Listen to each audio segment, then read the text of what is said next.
ओम नमो भगवते वासुदेवाय नमः। स्वागत है आप सभी का मेरे राधे कृष्ण ब्रजधाम यूट्यूब चैनल पर। छत्रदान और अन्नदान की वैशाख मास की कथा। इस कथा की प्रतिदिन श्रवण करने से वैशाख मास में छत्रदान, जलदान व अन्नदान का जो पुण्य होता है वह इस कथा के श्रवण मात्र से ही प्राप्त हो जाता है। ओम नारायणाय विद्महे वासुदेवाय धीमहि तन्नो विष्णु प्रचोदयात्। यह कथा सुनकर ही राजा ने सुखदेव से प्रश्न किया कि हे ब्राह्मण, वैशाख मास में छत्रदान और अन्नदान का क्या महत्व है? कृपा करके विस्तार पूर्वक बताइए। राजा के इस प्रकार प्रश्न पर सुखदेव जी कहने लगे कि जो कोई धर्मात्मा वैशाख मास में व्याकुल महात्मा को छत्रदान करता है उसको अनंत फल मिलता है। मैं एक प्राचीन इतिहास कहता हूँ, ध्यान से सुनो। सतयुग में हेमकांत नाम का एक बंगाल देश का राजा था। वह राजा कुशकेतु का पुत्र तथा अत्यंत बलवान था। वह राजा एक समय शिकार खेलने बनकर गया था और वहाँ पर अनेक मृग सुअरों को मारता हुआ दोपहर में थक गया मुनियों के आश्रम में पहुँच गया। उस समय सतीर्ष नामक ऋषि ध्यान लगाए समाधि में बैठे थे। उनको ये भी मालूम न हुआ कि आश्रम में कौन आया है। वह निश्चित बैठे रहे और राजा का कुछ भी सम्मान नहीं किया। इस पर राजा को बड़ा क्रोध आया और वह ऋषि को मारने के लिए आगे बढ़ा।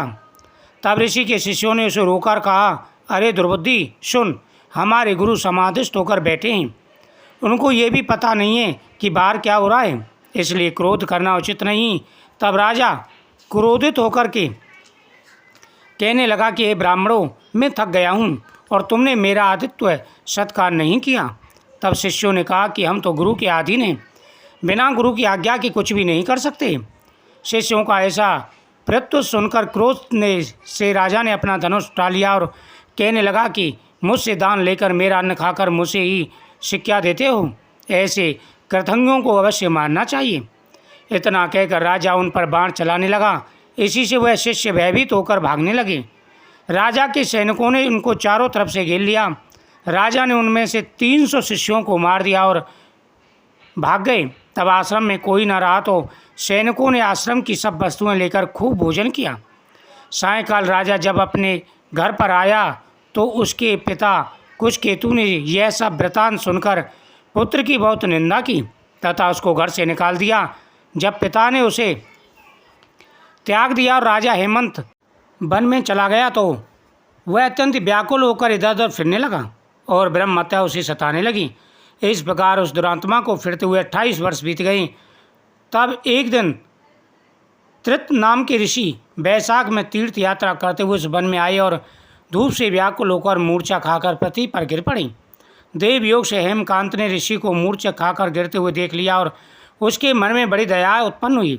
उसने ढाक के पत्तों की एक छतरी बनाकर मुनि के सिर पर लगाई और अलमुका का जल पिलाया।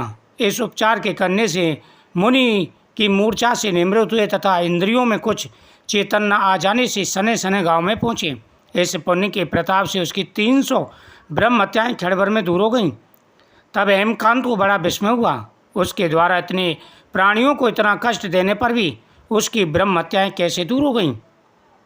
किसने दूर कर दी? कहाँ गई? इसका कारण क्या है? जब वह सोच रहा था तो उसकी मृत्यु निकट आ गई। उसके संग्रणी लोग, जो संघ के लोग थे, वह रोने लगे। तब उसके प्राण निकलने को लगे तो उसको 3 बड़े बड़े भयंकर यमदूत दिखाई पड़े और वह हेमकांत को डराने लगे। तब हेमकांत मौन साध कर छत्रदान को याद करके, जलदान को याद करके विष्णु भगवान को याद करने लगा। भगवान ने उसी समय अपने मंत्री विश्वसेन को आज्ञा दी कि यमदूतों को रोको और वैशाख मास में छत्रदान करने वाले हेमकांत की रक्षा करो।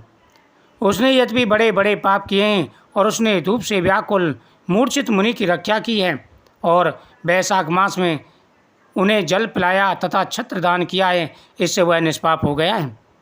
तब राजा पूछने लगा कि हे ब्राह्मण, वैशाख मास के धर्म अति दुर्लभ हैं और ऐसे अनेकों पुण्य के देने वाले हैं जो भगवान को प्रसन्न करते हैं। तत्काल ही धर्म, अर्थ, काम और मोक्ष को देने वाले हैं, परंतु ऐसे वेदानुकूल धर्म ही संसार में ज्ञात नहीं है। अनेक प्रकार के राशि धर्म और तामसी धर्म इस संसार में विख्यात हैं। इसका क्या कारण है? सुखदेव कहने लगे, राजन, संसार में भोगों की इच्छा रखने वाले मनुष्य अधिक संख्या में हैं, इसलिए रजोगुण और तमोगुण अधिकांश में पाए जाते हैं। बहुत थोड़े मनुष्य ऐसे हैं जो मोक्ष की प्राप्ति के लिए साधन करते हैं, अतः वह बहुत ही कठिनता से मिलते हैं। मोक्ष के धर्म क्योंकि इच्छा रहता है, इस कारण इससे लौकिक और परलौकिक सुख के साधन होते हैं। वैष्णवी माया से मोहित होकर मनुष्य इसको समझता नहीं। जैसे अधिपत्य के प्राप्त होने पर मनुष्य के मनोरथ पूर्ण होते हैं, परंतु वैशाख मास के सब धर्म सात्विकों के लिए कहे गए हैं और यही सतोगुणियों का धर्म है। इस पर एक प्राचीन इतिहास कहता हूँ। इक्ष्वाकु वंश में नृपपुत्र एक बड़ा यशस्वी अक्रोधी ब्राह्मणों का मान करने वाला राजा हुआ। एक दिन वह शिकार खेलता हुआ वशिष्ठ जी के आश्रम में जा पहुंचा। वहां पर उसने देखा कि आश्रम में मार्ग में वशिष्ठ जी के शिष्यों ने कहीं प्याऊ लगवा रखी है, कहीं छाया मंडप बना रखा है, कहीं बावड़ी साफ करवा रहे हैं, कहीं बैठे हुए लोगों पर पंखा हिला रहे हैं, कहीं सुगंधित वस्तुएं और फल बांट रहे हैं, मध्याह्न के समय छत्र दान कर रहे हैं, सायंकाल को पीने की वस्तुएं दे रहे हैं। राजा ने उनसे पूछा कि तुम कौन हो और ये क्या कर रहे हो? उन्होंने उत्तर दिया कि हम महर्षि वशिष्ठ के शिष्य हैं और उन्हीं की आज्ञा से वैशाख मास के धर्मों का पालन कर रहे हैं। राजा ने फिर पूछा कि इन धर्मों को करने से कौन सा देवता प्रसन्न होता है और क्या फल मिलता है? वह कहने लगे, राजन, हम अपने गुरु की आज्ञा से काम कर रहे हैं, इसलिए आप हमारे गुरु से ही पूछ लें। राजा संपूर्ण धर्म के तत्वों को जानने वाले श्री वशिष्ठ जी के आश्रम की तरफ चल दिया। उनका आश्रम विद्या और योग का स्थान था। राजा को अपने आश्रम में आया देख ऋषि ने अत्यंत प्रसन्नचित होकर साथियों के सहित राजा का आतिथ्य सत्कार किया। राजा बड़ी प्रसन्नता और नम्रता पूर्वक बैठकर गुरुजी से पूछने लगा, हे गुरुदेव, मैं आकेट से थककर आपके आश्रम की तरफ आ गया था तो मैंने आपके शिष्यों को बहुत से धर्म कार्यों को करते हुए देखा, इसलिए महाराज मेरे मन में बड़ी उत्कंठा उत्पन्न हो रही है। यह सब धर्म करके क्या फल मिलता है? वशिष्ठ जी कहने लगे कि जो धर्म को छोड़कर विषय युक्त हो जाता है वह भी यदि प्रातःकाल वैशाख का स्नान करे तो भगवान का प्रिय हो जाता है। जिसने धर्म के सब कार्य किए हों किंतु वैशाख का आदर न किया हो तो भगवान उससे दूर ही रहते हैं।